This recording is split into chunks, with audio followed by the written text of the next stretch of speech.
Now, speaking of adventurous eaters, who comes to mind when you think about the polar opposite? Oh, you mean picky eaters? That is so easy. It has to be our notorious burger-eating friend from Vancouver, Grant.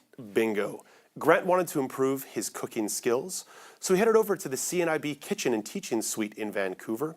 That's where instructors give lessons on all kinds of independent living skills, like cooking, housekeeping, safe travel, and it's all branded under the new title, Vision Loss Rehabilitation Canada. Let's head to the kitchen suite at CNIB Vancouver to see how Grant Hardy handles a sharp knife.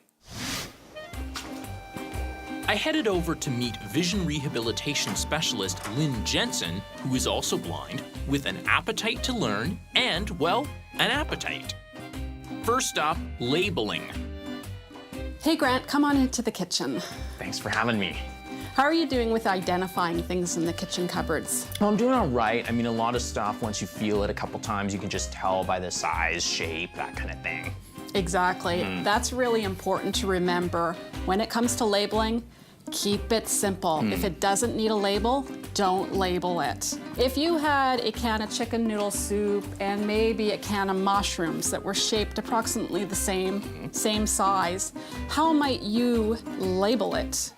Well, one thing that I do notice is the bottoms of the cans actually do feel slightly different. But assuming it felt exactly the same, yeah, I don't really have a perfect method yet for labeling. I'm gonna give you one. Of course, an elastic. Put an elastic band around one of them. That's funny because I do put elastics around a lot of stuff. Do you? It was time to get the knives out and practice some chopping. So I'm going to place the banana on the cutting board. You can feel Right, that. I do. Because we're cutting a banana, we're just going to use a basic dinner knife as a prop. If you can locate the tip of the banana with your tip of your index finger. Okay. Index finger, If great. you want to make a centimeter slice, you would move your entire hand back 1 centimeter. Okay. Now, could you please pick up the knife? Sure. Can you reach that there? When you bring it towards, keep it in contact with the cutting board. Okay. Slide along until you hit the tip of the banana. Okay. Then up the surface of the banana until you hit that index finger.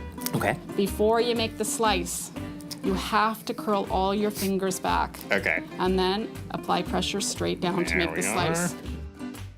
After slicing the banana, I moved on to chopping carrots.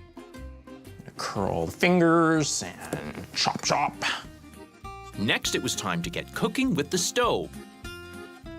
Lynn reminded me to check whether the burners were on by holding my hands over each one.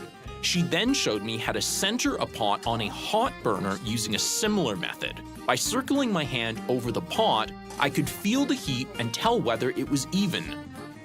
We got the water boiling and added pasta.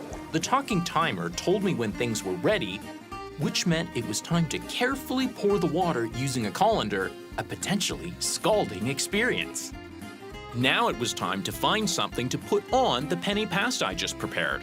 Luckily, Lynn made a sauce with the veggies I'd cut earlier. A little of one and a dollop of the other, plus a light sprinkle of Parmesan cheese, voila! We had a lovely presentation of the pasta in a bowl, and I even got the sauce right in the middle. Well, I think the best part about learning kitchen skills is this part here where we get to sit down at the table, tuck into a good meal. And impress others. I'll drink to that. Thanks, Lynn. Cheers. Hats off to the CNIB and instructors like Lynn Jensen for providing such an important service. It sounds like Grant could really learn a lot from Lynn, and to be honest, I probably could too. Agreed. I think we could all use a tune-up from time to time.